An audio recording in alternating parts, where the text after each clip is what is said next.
일본 여행 가보신 분들이라면 한 번쯤 이런 가게 보셨을 겁니다. 간판은 엄청 화려하지 않은데 이상하게 손님은 계속 들어가는 곳, 바로 요시노야입니다. 그런데 이 익숙한 브랜드, 사실 한국에도 들어왔었다는 거 알고 계셨나요? 강남역을 시작으로 서울 핵심 상권에 매장을 냈지만 결국 오래 버티지 못하고 사라졌습니다. 일본에선 국민 한 끼 브랜드인데 왜 한국에선 자리도 못 잡고 철수했을까요? 많은 사람들이 맛의 문제라고 생각했죠. 하지만 실제로는 그보다 더 큰 이유가 있었습니다. 오늘은 요시노야가 어떻게 일본인의 일상이 됐는지, 그리고 왜 한국에선 실패했고 지금은 왜 또 다른 변신을 시도하고 있는지 함께 보겠습니다. 요시노야를 그냥 일본 덮밥 체인 정도로 보면은 반밖에 못 본 겁니다. 이 브랜드의 시작은 1899년 니혼바시 어시장이었습니다. 그 시절 시장에서 일하는 사람들은 바쁘고 식사 시간은 짧고 그래도 허술한 음식은 원하지 않았죠. 새벽 공기가 가시기도 전에 몸부터 움직여야 했던 사람들에겐 밥 한 끼조차 느긋하게 먹는 일이 사치였을 텐데요. 요시노야는 바로 그 틈을 파고들었습니다. 오래 앉아 즐기는 식사가 아니라 짧은 시간 안에 빠르게 먹고 다시 일터로 돌아갈 수 있는 한 끼를 만든 거죠. 요시노야의 본질은 고급 식당도 아니고 가족이 오래 머무는 외식 공간도 아닙니다. 빠르고 익숙하고 부담 없이 먹을 수 있는 생활형 식사에 더 어울리는데요. 한국식으로 완전히 같은 브랜드는 없지만 굳이 느낌을 번역하면 한솥 같은 가성비 한 끼와 혼밥 패스트푸드의 감각이 섞인 브랜드라고 보면 이해가 쉽습니다. 다만 요시노야는 그걸 훨씬 더 좁고 선명하게 규동 한 그릇 중심으로 밀어붙인 브랜드였죠. 요시노야가 일본에서 컸던 이유는 의외로 단순합니다. 사람들이 반복해서 찾을 수밖에 없는 구조를 만들었기 때문인데요. 메뉴는 어렵지 않았고 회전은 빨랐고 가격은 비교적 부담이 적었고 혼자 가도 전혀 이상하지 않았습니다. 그리고 이런 브랜드는 한번 생활 속에 자리 잡으면 강합니다.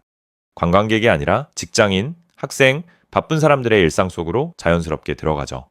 마지막 한 그릇을 먹으려 사람들이 길게 줄을 섰던 장면에서 더 잘 드러납니다. 결국 요시노야는 단순한 맛집이 커진 경우라기보다 반복 가능한 일상식 모델을 만든 사례라고 보는 편이 맞습니다.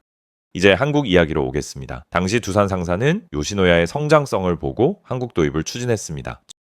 1995년 요시노야와 계약을 맺고 1996년부터 강남역과 신촌 등 서울 번화가를 중심으로 매장 운영에 들어가는데요. 당시 기사들을 보면 강남, 신촌, 노원, 종로 등 서울 핵심 상권에 매장을 냈습니다. 확장 계획도 아예 없었던 건 아니었고요. 그러니까 처음부터 아무도 관심 없었던 실패 브랜드는 아니었던 것. 오히려 일본에서 잘된 모델이니 한국에서도 어느 정도는 통할 거라는 기대가 있었죠. 그런데 결과는 달랐는데요. 요시노야는 한국에서 길게 버티지 못했습니다. 결국 2년 만에 두산 상사와의 계약이 종료되며 국내 사업을 정리하게 됩니다. 이제 진짜 핵심입니다. 요시노야는 왜 한국에서 안 됐을까요? 이건 단순히 맛이 없어서 망했다로 정리하면 너무 단순합니다. 크게 보면은 운영사 문제, 식문화 차이, 가성비 인식, 시장 타이밍이 한꺼번에 겹쳤다고 보는 게 맞죠. 우선 들어온 시점 자체가 좋지 않았습니다. 요시노야가 한국에 들어온 시기는 1990년대 중반이었고 철수는 1998년입니다. 한창 외환위기 전후와 겹치는데요. 이 시기엔 소비 심리 자체가 위축됐습니다. 운영사였던 두산도 사업 재편과 구조 조정 압박을 받던 때였고요. 이런 상황에서 새로운 외식 브랜드를 길게 키울 여유가 줄어든 건 충분히 자연스러운 흐름이었죠. 여기에 한국식 한 끼 문화와의 거리감도 있었습니다.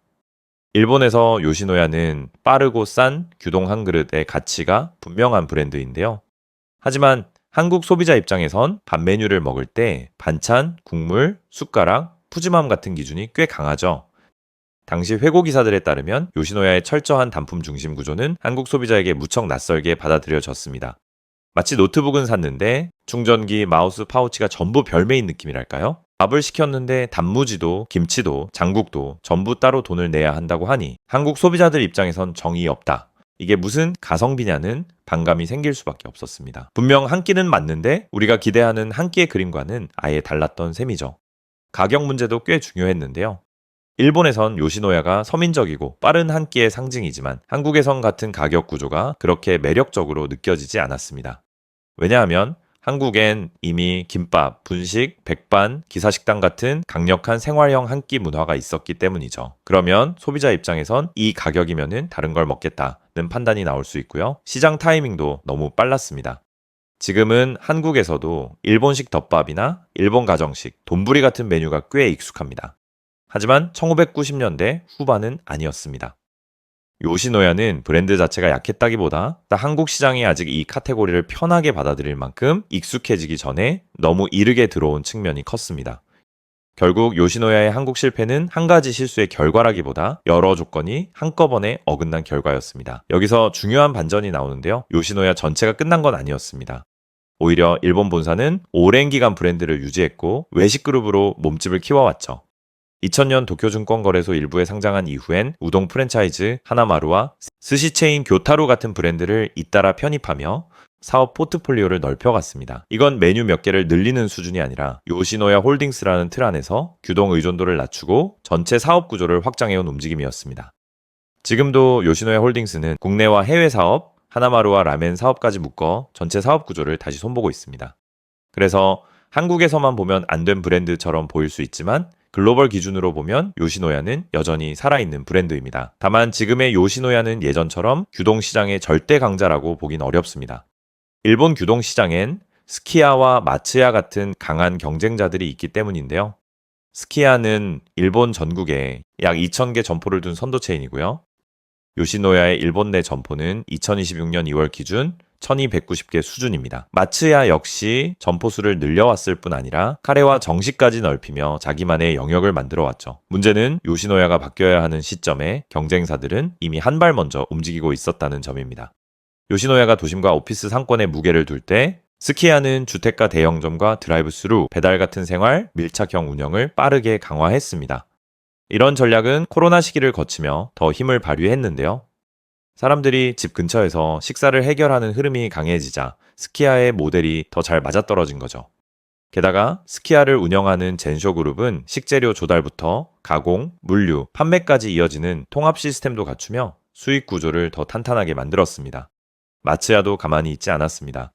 모바일 주문과 앱 기반 주문을 확장하면서 운영 방식도 빠르게 바꿔가고 있었고요. 반면 요시노야는 이런 변화에 조금 더 늦게 대응한 편이었습니다. 이 말은 곧 지금의 요시노야가 더 이상 원조라는 이름만으로 시장을 지키기 어려운 위치에 있다는 뜻인데요. 이제는 원조라는 상징보다 앞으로 무엇으로 더 성장할지를 함께 보여줘야 하는 시점에 들어선 거죠. 요시노야를 보면 가장 중요한 단어는 규동이 아니라 전환입니다.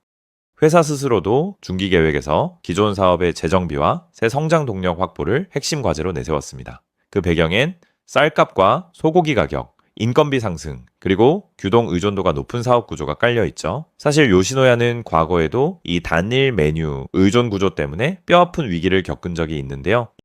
2004년 광우병 사태로 미국산 소고기 수입이 금지되자 간판 메뉴인 규동 판매를 전면 중단해야 했기 때문입니다. 결국 회사는 외부 변수에 흔들리는 규동 중심 구조의 한계를 이미 한번 크게 경험한 셈이죠.